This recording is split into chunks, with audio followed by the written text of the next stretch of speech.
Hello friends, வணக்கம் and welcome to my favourite recipes Tamil.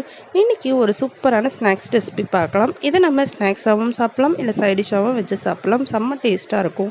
So நல்லா சாஃப்டாக மேலே நல்லா கிறிஸ்பியாக பன்னீர் 65 எப்படி செய்து பார்க்கலாம். ஸோ பன்னீர் 65 சாப்பிட்றதுக்கு செம்ம டேஸ்ட்டாக இருக்கும். நம்ம ஸ்நாக்ஸாக வந்து சாப்பிட்லாம்.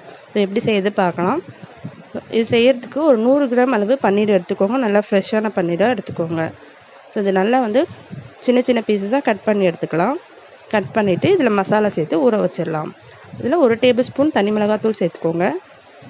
1/2 டேபிள் ஸ்பூன் மஞ்சள்தூள் சேர்த்துக்கோங்க.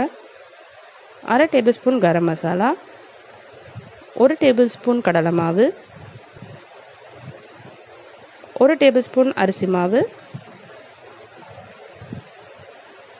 1 டேபிள் ஸ்பூன் தயிர், இதுக்கு தேவையான உப்பு சேர்த்துடலாம். இது எல்லாத்தையும் சேர்த்துட்டு இதை நல்லா வந்து கலந்து விட்டுக்கோங்க. தண்ணி சேர்க்கணுன்னு அவசியம் இல்லை. நம்ம தயிர் சேர்த்துருக்கிறதுனால அதுவே நல்லா வந்து இதில் எல்லாத்தையும் மிக்ஸ் பண்ணுறதுக்கு போதுமான அளவாக இருக்கும். உங்களுக்கு தேவைப்பட்டால் கொஞ்சமாக தயிர் மட்டும் எக்ஸ்ட்ரா ஆட் பண்ணிக்கோங்க. தண்ணி தேவையில்லை. இது நல்லா வந்து கலந்து விட்டுட்டு இது 1 ஹவருக்கு ஃப்ரிட்ஜில் வச்சு எடுத்துக்கோங்க. அப்போ நல்லா வந்து ஊறி இருக்கும் இந்த மசாலாலாம் பன்னீரில். அப்போ சாப்பிட்றதுக்கு நல்லா டேஸ்ட்டாக இருக்கும்.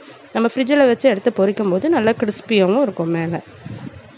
ஸோ இப்போ வந்து கடாய் வச்சுட்டு இது ஒன்று ஒன்றா நம்ம பொரித்து எடுத்துடலாம். நல்லா 2 சைடும் வேகிற மாதிரி பொரித்து எடுத்துட்டோன்னா நல்லா டேஸ்ட்டான பன்னீர் 65 வந்து ரெடி ஆகும். லாஸ்ட்டாக வந்து ஒரு கொத்து கருவேப்பிலை இந்த எண்ணெயிலே போட்டு பொரித்து மேலே வந்து சேர்த்துருங்க.